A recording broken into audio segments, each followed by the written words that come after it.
Hello and welcome back. Thank you so much for joining with me. Thank you so much for joining with me again, Sabiha. It's really nice to catch up. I'm Tricia Chapman, the managing partner of Impressive CV, where we focus on all the necessary tools for a successful job application. And I would absolutely love to be discussing the hot topics of Ramadan and, of course, returning from our previous episode of the UAE labour law. So thank you once again. Oh, it's an absolute pleasure. I'm so enjoying doing this show with you, and also as well, it appears also from the feedback that we're getting from people as well that people are also enjoying this show as well. So if you haven't already subscribed to the channel, make sure you hit that subscribe button, hit that bell button so you get the notification of when these videos get uploaded. And of course, if you're enjoying the content, let us know, share that love, press that like button, because we want to interact with our viewers. We want to know what are the sort of challenges, what are the things that are on your mind, what are the things that are keeping you up at night during your job hunting, job strategies, so that we can give you the value, the content, give you the tips and the hacks to help you stop struggling and start thriving. For those of you that don't know me, I'm known as Meet Sabiha. I work with professional international graduates land their dream jobs in their dream companies without the struggle and with ease. I also work with international career coaches where I empower them and I give them the transformational coaching tools to help them create results for their clients too.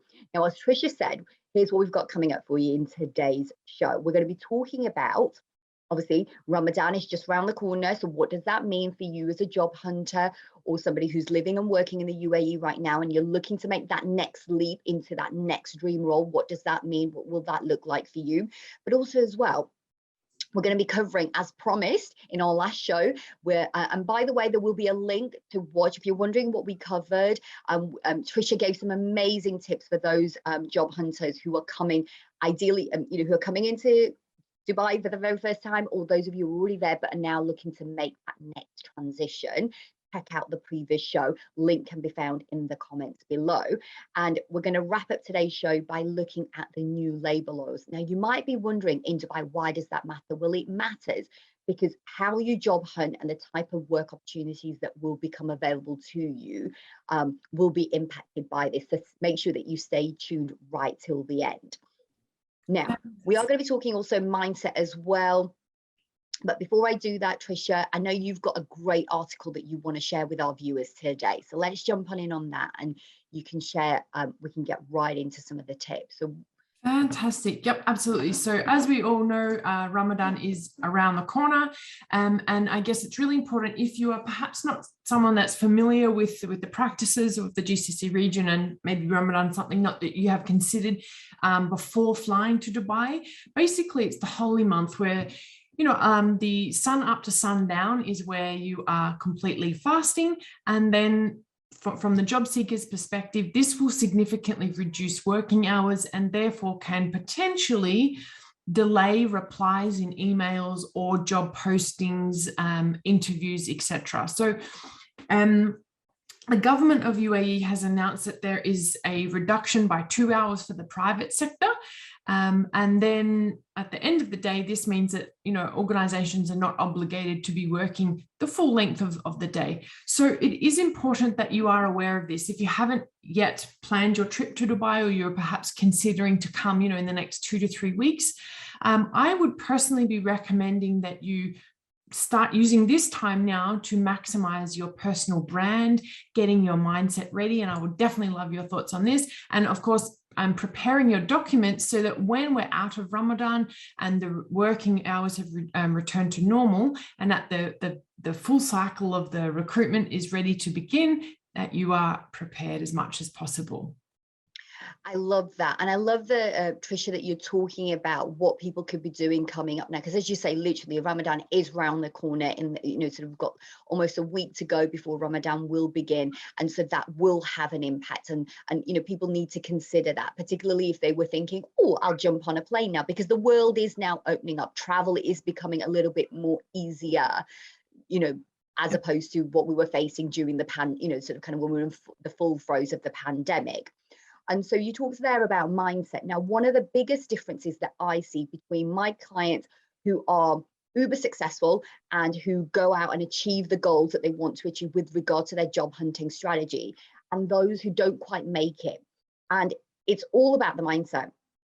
The difference is that the ones that are successful embrace and take on very much, what I called my sort of kind of triple B, which is they are big, bold, and they are badass when it comes to their career goals. And, one of the things, Tricia, that you mentioned, and I want to pick up on that, that I want to highlight and emphasize even more to what Tricia has shared, which is that preparation, this is a perfect time to prepare. So sit down, create a career job hunting strategy. And if you don't know how to create one, this is where myself and Tricia, this is exactly what we do with our clients, right? Tricia, we sit with them and we map that out. We help our clients create their vision board for their job hunting strategy of what that's going to look like, identifying, what type of sector that they want to work in. And speaking of sectors, Tricia, you mentioned that that the reduced hours of working in Ramadan are going to be taking place for the private sector. What if you're working in the public sector? Perhaps maybe you're working in education or health in Dubai. What will that look like for them? What will that look like for our job hunters and those that are working already in Dubai? Yeah, so working hours are significantly reduced across the board during Ramadan.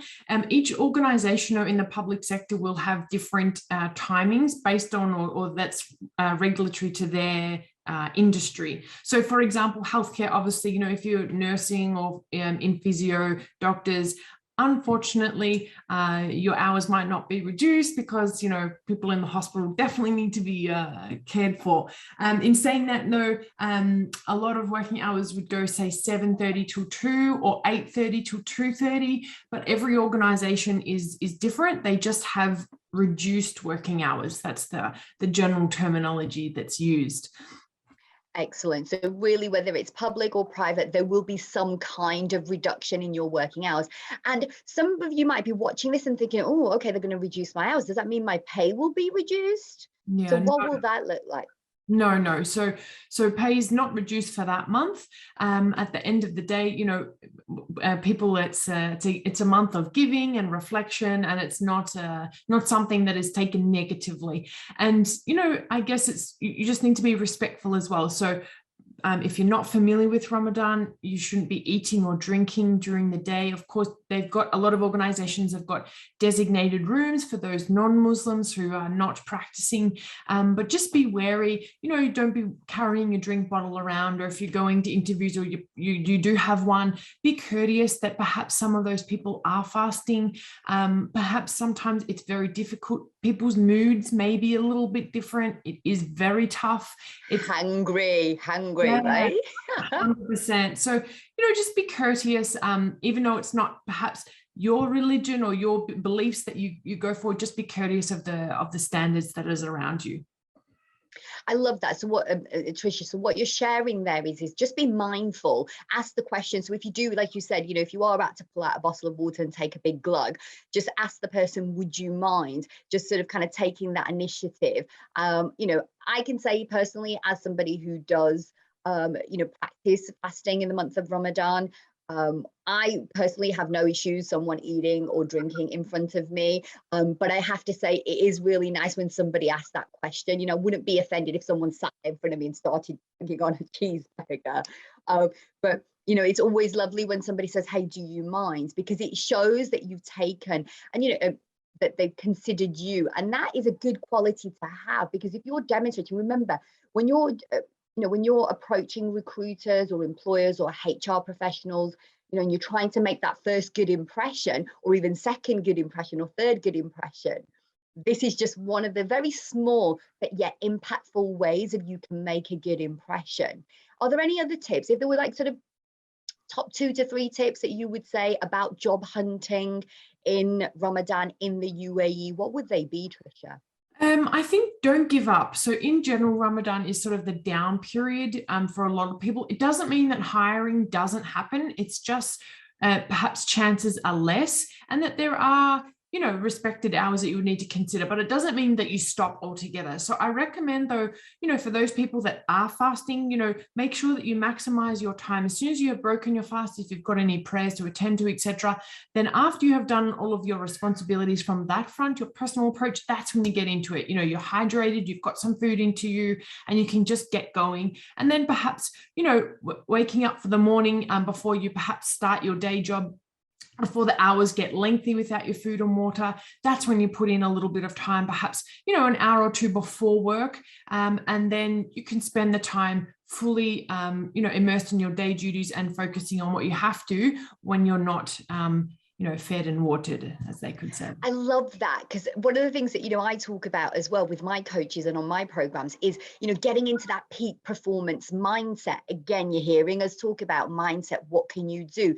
So you will know, I think we're all a bit old enough and ugly enough now to know sort of kind of what our bodies are about. So if you're somebody that gets hungry, okay, perhaps going to an interview at that point is probably not the ideal time. So maybe it's saying to the person, hey, could I come in the morning instead? What time of day? Like, I have some clients who are at peak performance first thing in the morning. Then I have other clients, it's sort of kind of midway through the day where the day has started and they've got a little bit of sort of momentum behind them. But other of my clients, they're complete night owls. So for them, it's in the evening where they're at that sort of kind of peak performance mindset. So understanding yourself is key, and then choosing time and allocating that time, which is what Trisha is sharing with us all, saying that, hey, look, find a time, allocate a time. And that's really good as well, that you allocate a certain amount of time towards your job hunting strategy. So, definitely, number one, you need a job hunting strategy. And if you're sitting here and scratching your head and you're thinking, oh, crikey, I've never done one, how do I do this? This is exactly where Trisha and I, and this is exactly what we do with our clients. And if you want help with that, do reach out to us. We'll be sharing some links of how you can connect with us in the different ways at the end of the show. So definitely bear that in mind of creating that. Go on, Trisha, you wanted to add something there. I wanted to add something. Yeah, I think it's really important as well. It doesn't mean that networking has to stop. There's so many amazing iftar dinners, whether you are in the Palm or, Bur Dubai or Sharjah, Ajman, for example, make use of these amazing iftars where people are so welcoming and friendly. And it doesn't matter, even if you go by yourself, just let them know that you're there to enjoy the ambience and to meet people. And generally after the meal, people are most welcome to chit chat and build connections. I'm going to put that down as today's show's highlight tip. Iftar dinners, networking at iftar dinners. You get to eat and you also get to meet influential people and connect with and expand and grow your network as well. So if you're taking anything, that's going to be our sort of kind of highlight tip for today. Now, we promise the viewers also as well, as we sort of kind of wrap up this section around Ramadan and what you can be doing. Is there anything that, we've talked a little bit about sort of avoiding pitfalls, and I know you shared the link to Time Out, which again will drop in the comments so you can take a look at that. And Trisha's already ahead of me because we're heading over to, we promise you viewers that we would talk about the new labor laws in Dubai and what that means for you as somebody who's currently working in UAE, but also as well someone who's looking to come and secure their next dream job in Dubai. So let's get into that, Trisha. What have you got here on screen and what are we sharing today? So this was a fantastic article that pretty much summed everything up. And I'm going to pop this into the links because it outlines it really, really nicely. But basically, in a nutshell, the contracts are now going towards a 3-year contract. So when you initially signed the contract to come to work in Dubai, it was kind of like never ending or, permanent placement. You didn't have a fixed time that you had to be there. So now they've implemented a 3-year fixed term contract, which gives the ability for the employer to decide whether they would like to keep you on or not.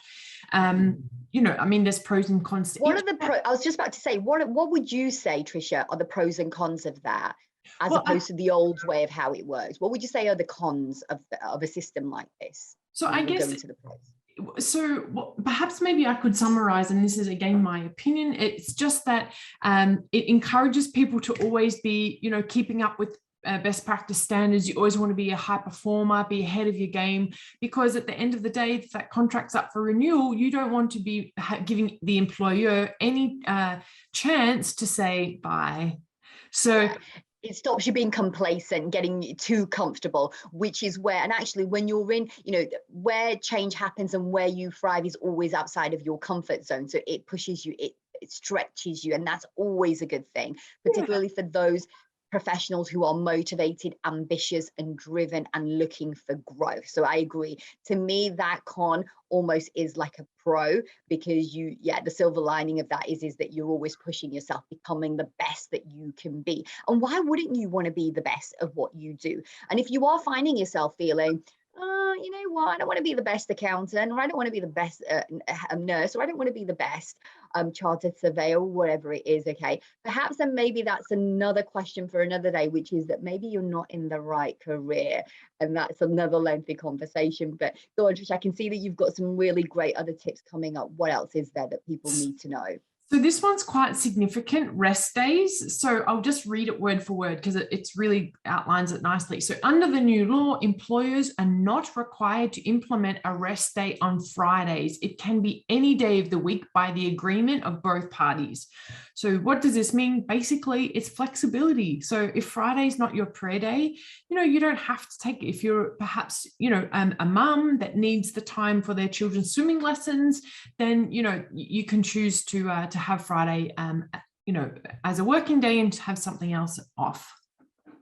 Fabulous. And for those of you that missed the first show, Tricia did share in the previous show that now Dubai has moved to the more sort of common working week. So it is now Monday to Friday, as opposed to the previously. And for those of you that are already in Dubai and working there, you will know that, it used to be Friday, Saturday, and Sunday was a work day. So Sunday now is no longer a work day. So it's kind of aligned now, more universal culture and working habits.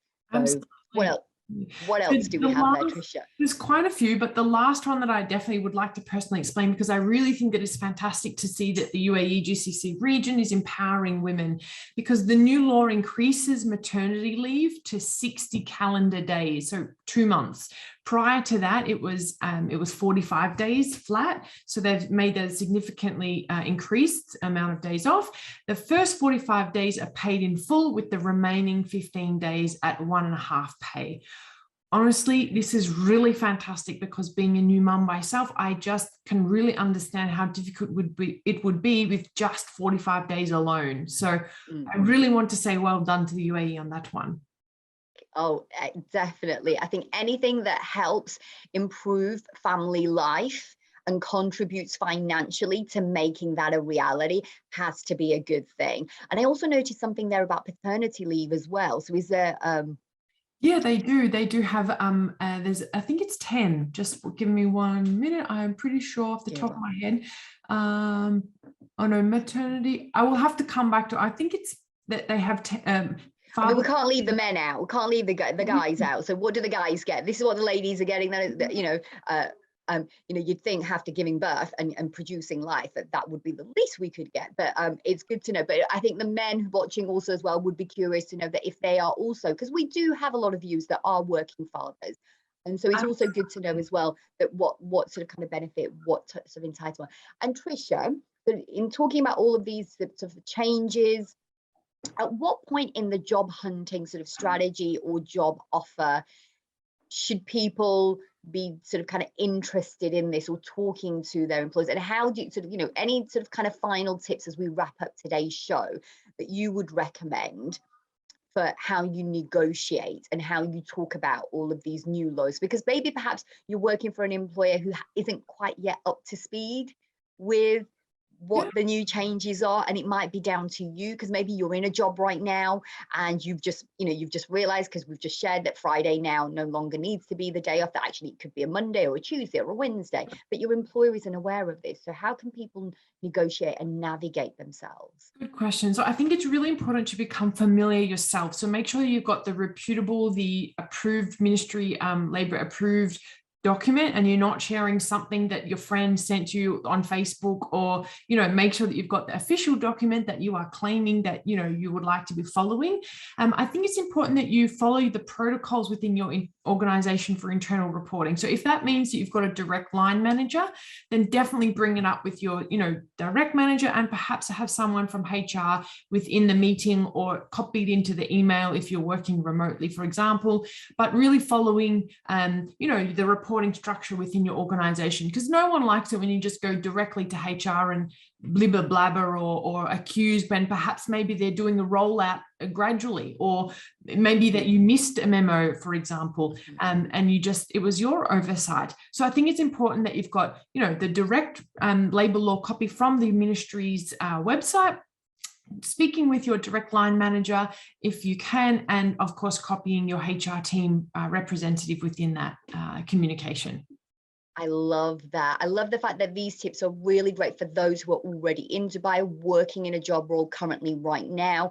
And so as you are now thinking about either progressing within that company because you're looking to get yourself promoted, or perhaps you're looking to move to a different sector or to a different company, in the same sector, but to a different sort of company, you now know what you can expect in terms of your perks, your remuneration, that package that makes the difference between accepting an offer and not accepting an offer. And for those who are not quite there yet, who are, dreaming the dream about coming to Dubai, look at how attractive Dubai is now becoming. Not only is it, am I still right, Tricia, that no tax is paid on the income that you make in Dubai? There's been no changes on that front. Is that right? No, so there's a tax that will be coming in 2023 for corporates, but not for the individual yet.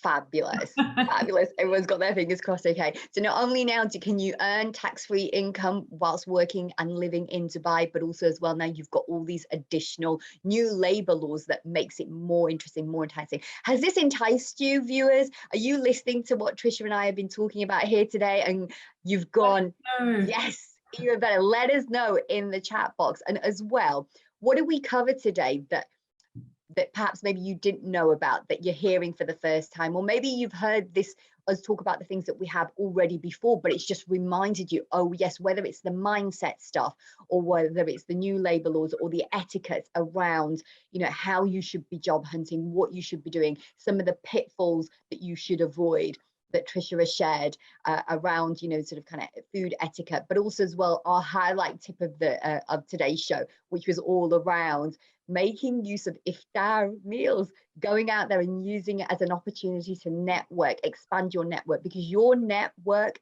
is your net worth. And the bigger the network you have, the more likely you're going to be exposed to opportunities as well. So that's everything for today, Tricia. What are your final thoughts that we can leave with our viewers before we say goodbye?